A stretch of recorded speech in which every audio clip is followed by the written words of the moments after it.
I wonder, when did you last lose the plot with someone?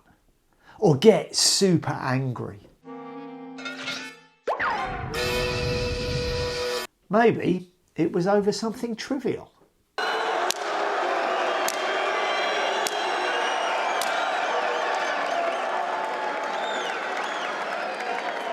Or maybe it was over something really significant.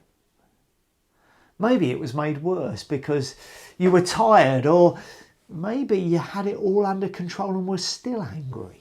Talbot, yeah? You're making me angry. Oh, am I?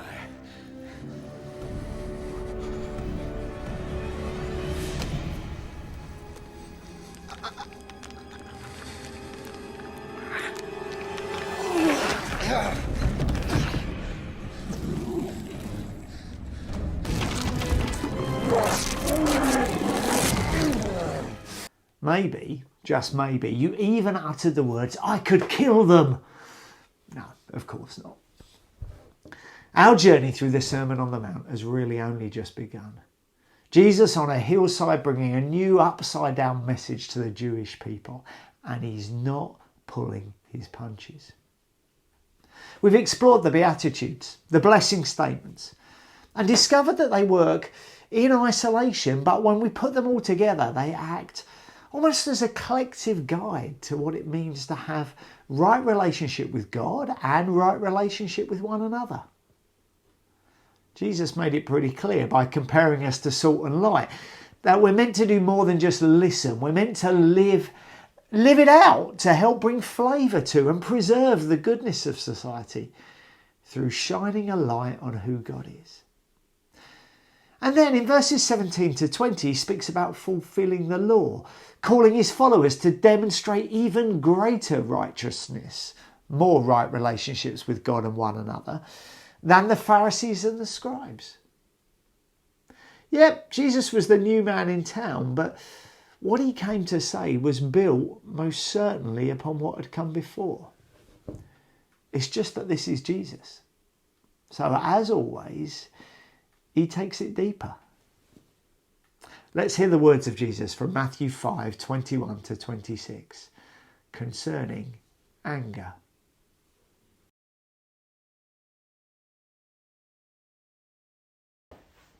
You're familiar with the command to the ancients, do not murder.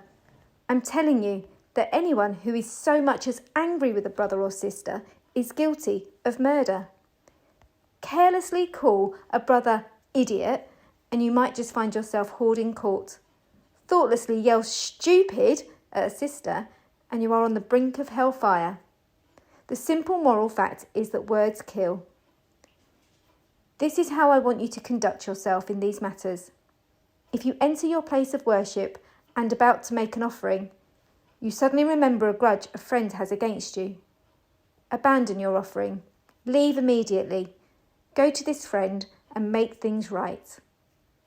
Then, and only then, come back and work things out with God. Or say you're out on the street and an old enemy accosts you. Don't lose a minute.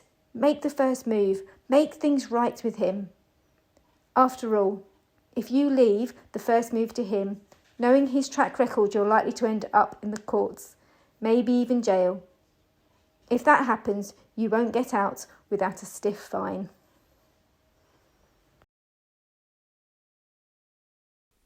Wow, that feels like the bar has just been raised a few inches, doesn't it? This is living out the law the Jesus way. Less about our actions, more about our hearts. This is living out the will of God in our everyday lives, a new consciousness, a new understanding of what it means to please God. Its goal? Nothing less than sharing the perfection of God himself, which is where these examples of living out the law the Jesus way end up. You can see that in Matthew 5:48. Don't worry, we'll get there in due course. But of course, a bar that high has left some people wondering whether Jesus' teaching was even workable, even possible. One thing to say it, but in reality, really? So let's try and understand it a little more. Of all the examples he could choose, Jesus starts with murder. One of the most visible acts of disobedience. You remember that commandment, don't you? He says to those listening. Of course they do. These are people who've heard the ancient stories of Cain, of Pharaoh, of Abimelech, Joab, David, Jezebel, Joash, Manasseh. Murderers, the lot of them, they would say.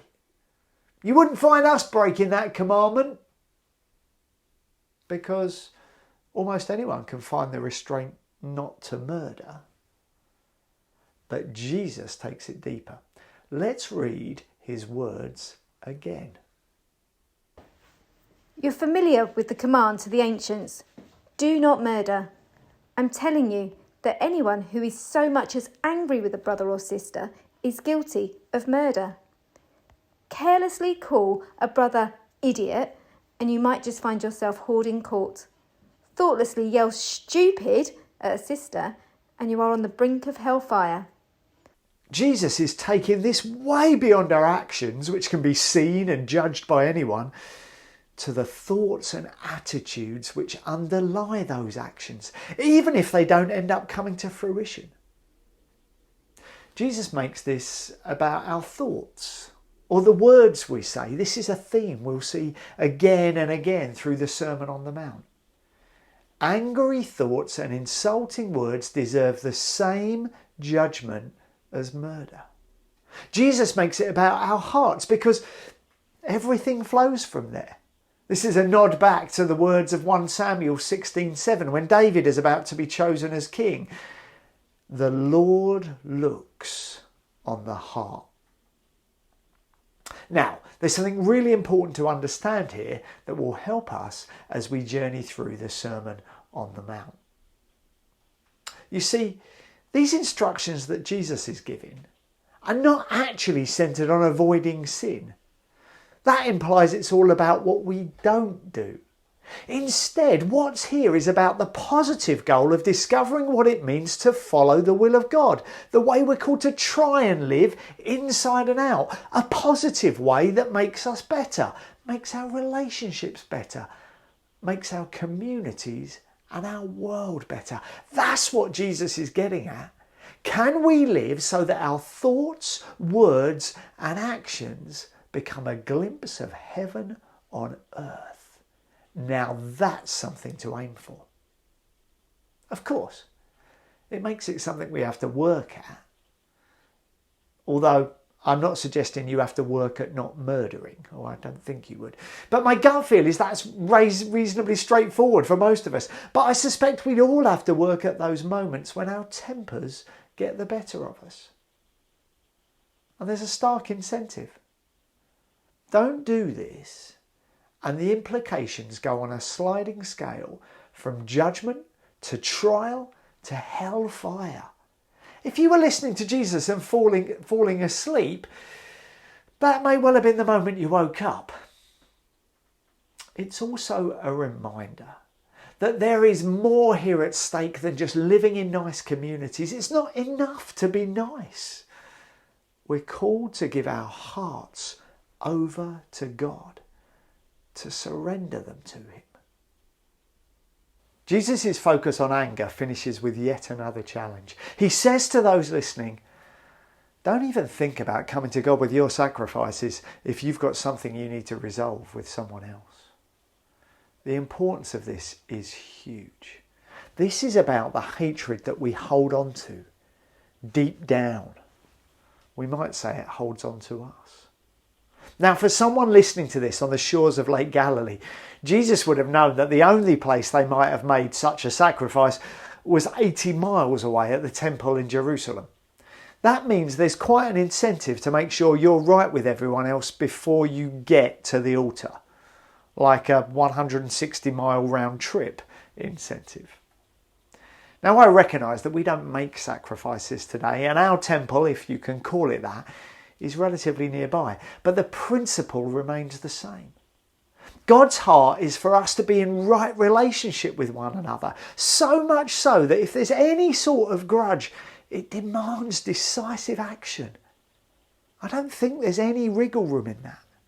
Only if your relationship is right with your brothers and sisters can your relationship be right with God.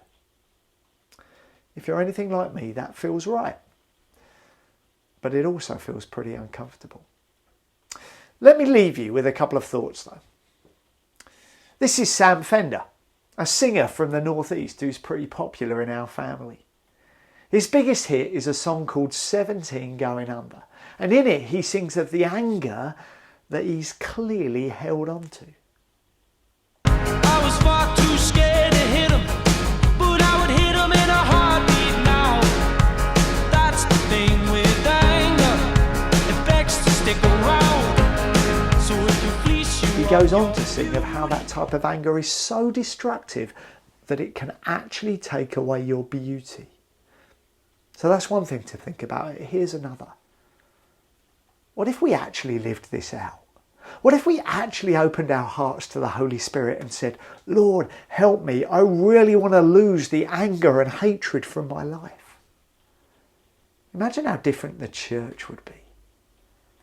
Imagine how different your home, your community, the world would be. I don't know about you, but I think that's something worth living for, something worth going for. May God give us the courage to give it all we've got.